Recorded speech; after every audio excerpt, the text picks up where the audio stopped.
Hello, family. Welcome back. I hope you guys are doing great. I wanted to pass something along that somebody shared with me a while back, and I just haven't had a chance to share it, but it's extremely interesting. It's one of those things you just have to share, and the people I've talked to about it had never heard of it, so I figured maybe you haven't, and it's great that we share information that we come across, kind of break some of the mystery of what's going on beyond where we're allowed to explore. And this story is one of those that will blow your mind because it reveals sort of what we already assumed would be going on there. But this person that shared this with me was very kind and said, "Hey, this is really cool. Have you heard about this?" And I haven't heard anything about it until they shared it. This channel here, Yup 0123, and they said, "I found this on Facebook and I think it's worth sharing with you all. I kept the original post's layout untouched to keep its originality." So they've broken it up. You'll see what I'm talking about, or what they're talking about here in just a second. And the story, I will scroll to it, starts right here. And this person reached out on one of those truther Facebook pages. There's lots of them where they were talking about the firmament. And they had a military background. And they said, "I've never really believed in Jesus or done the whole church thing, but I think I've seen the stuff you guys are talking about here.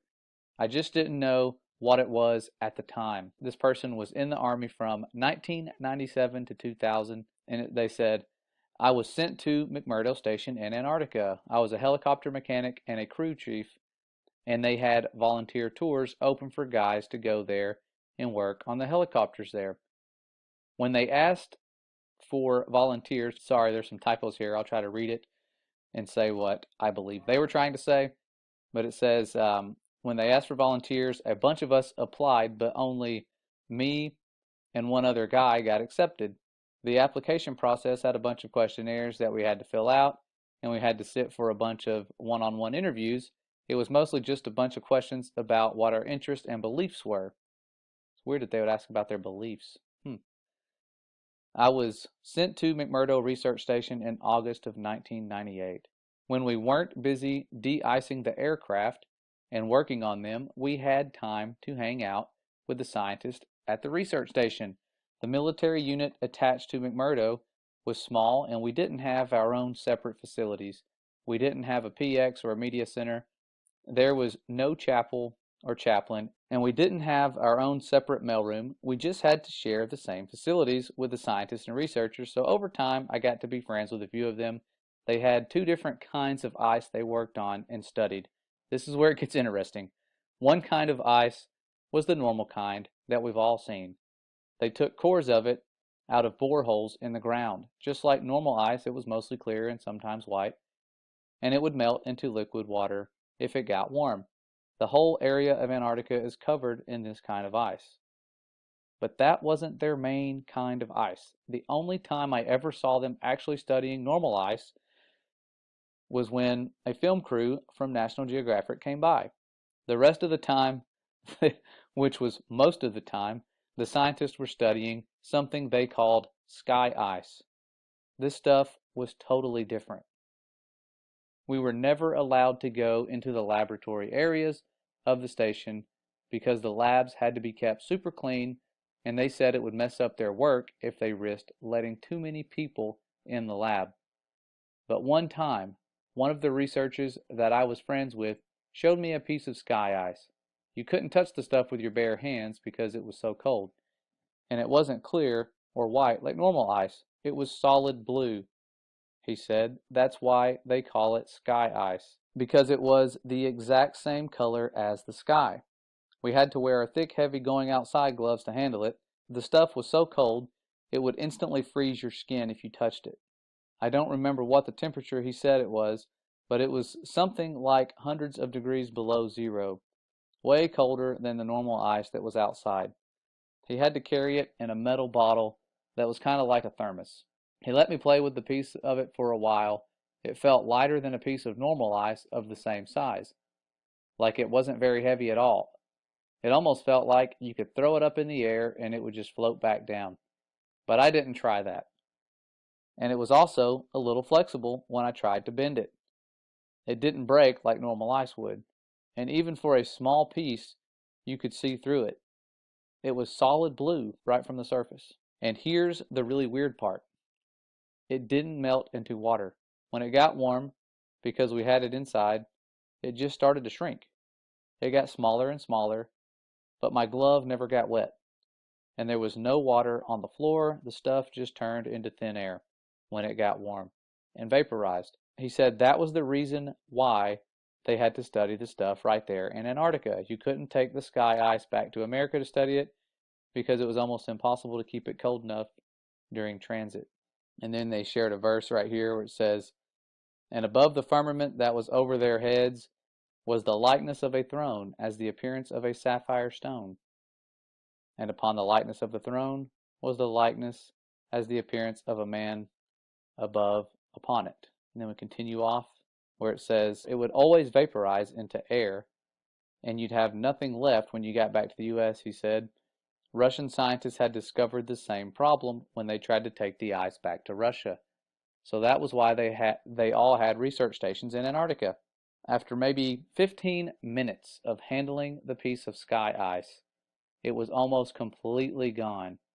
Just a tiny little bit was left, and my glove was dry the whole time. I'd never seen anything like it before or since, and that's unusual because I've always had an interest in scientific things. I think that's even why I got selected to go to Antarctica, because a big part of the interview was about science and what I believed about things. So I really thought it was cool to see something I'd never heard of before. The whole time I was at McMurdo, I heard people talking about the wall like that was a special place. It's pretty common to find ice walls and ice cliffs all over Antarctica. The whole place is ice, but it's all just normal white or clear ice. So I asked my friend where they get the sky ice from, and he said it comes from the wall. I don't remember exactly how he described it, but apparently there's a huge wall of sky ice in Antarctica. He said it was hundreds of miles inland from the coast. I never got to see it myself because I was only, and then I'm going to skip forward, stationed to McMurdo. I didn't get to go out on expeditions. He said it was the biggest natural structure in the world. Imagine that. He said that in the 1960s, the U.S. Army had a plan to bore a tunnel into the wall, but they didn't have a boring machine that could handle the super cold temperatures, so they had a whole testing project in Greenland where they developed ice tunnels and invented new boring machines that could operate in super cold temperatures. So this was back when they were going into forming NASA and all the other things that were kind of strange, the Antarctic Treaty, around that time, pretty close to it. And he says, like they did this whole big thing in Greenland for just practice. So it's like they were practicing to bore into the sky ice. I'm not an expert on that, but that's just what he told me. Then, once they had the new boring machine figured out, they brought it to the ice wall, or to the wall in Antarctica. He said that the machine bored a tunnel. I don't remember exactly, it was like 5 or 10 miles into the wall, but that they never broke through the other side of the wall, and that they still don't know how thick the wall is even to this day. And I'm probably not remembering this part correctly, but I think he said that at first the floor of the tunnel was solid rock, but after a mile or two in, the floor was sky ice, like it was sky ice underneath after a certain point, or something like that. And apparently the wall slowly builds itself back up. So it slowly builds itself back up after you cut it, because after a year or so, the tunnel had shrunk smaller all by itself, like a self-healing wound. It starts closing up. They had to leave the boring machine inside the wall because the tunnel shrunk too small to get it back out.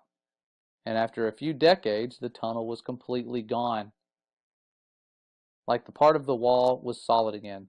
He said that now the scientists were trying to use technology to figure out how thick the wall is. He said something about putting earthquake sensors all along the wall, and that somehow you could measure the signal from an earthquake to see how thick the wall is. But he kind of lost me on that part. I never really thought about any of that after I left. It was really weird stuff, but I didn't think it was a big deal at the time.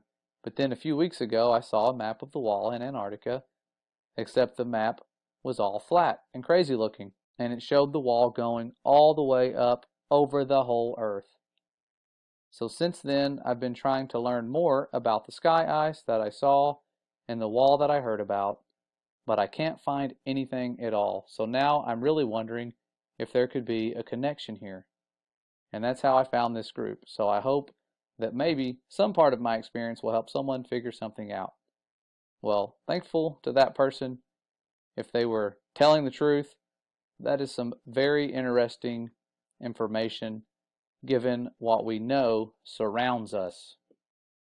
We know that the firmament's not just made out of ice. It's something special. That could just be something near the foundation to prevent you from going all the way to it.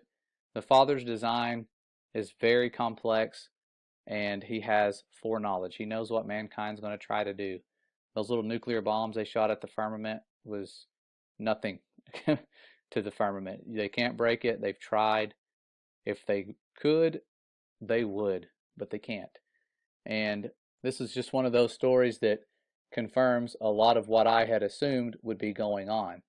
I always thought, man, if they are out there and they can go to it, they're probably trying to drill through it. And if they are, how have they not gotten through it already? And that would answer the question for you, because it closes up as you go through it. But this was back in the 60s. There's no telling what they're trying now, mostly guarding it. I'm sure that's the biggest job they have, is keeping us from going there. And if you do go there, you can only go to certain places. It is tens of thousands of dollars for a one-way ticket. Otherwise, many of us would have already gone there, tried to do some sneaking around and investigating. But this video here, it only had like 300 views. But really cool stuff. Wanted to pass this along. I know the days of censorship have it to where you can't find stuff like this anymore. And I remembered putting it in my firmament playlist. I just wasn't sure if you guys had heard about this and wanted to pass it along to you. Answers some questions that most of you, if you're like me, had about what's going on out there and what are some of the properties near the foundation of the firmament, if they're even close to it. Could go on like that for many, many miles. Who knows? We'll find out soon someday. The firmament itself will roll away like a scroll, but that second day of creation, where he put this expanse for signs and for seasons, and letting us know that he will return very soon. And it's one of those things that we're sensing is right around the corner due to the way things are going in the world and what they're trying to prepare us for and all the division. But they're preparing for a war. I'll go over that in a little while in another video, what they're preparing for and how you can be prepared yourself to not fall for the deceptions to come. But see you guys around soon. I know that this is a random video, and I'm just trying to put this stuff out there and stop procrastinating and share the information that I have while we still can. I'll see you guys really soon. Stay safe and stay ready.